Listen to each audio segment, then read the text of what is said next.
আজকে লাঞ্চ মেনুতে আছে সাদা ভাত আর পুঁই শাকের চচ্চড়ি, মাছের কাঁটা তেল দিয়ে চচ্চড়ি, আর আছে আলু বেগুন দিয়ে পাবদা মাছের একটা পাতলা ঝোল।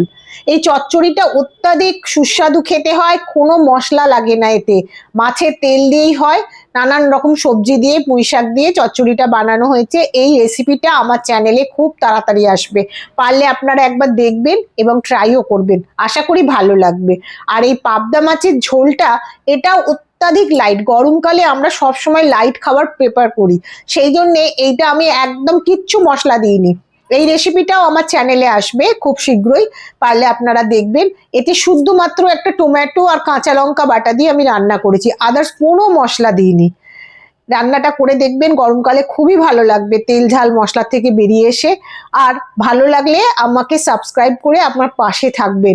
আপনাদের সাপোর্টের জন্য অসংখ্য ধন্যবাদ। আর এইভাবে যেন আমি অনেক দূর এগাতে পারি।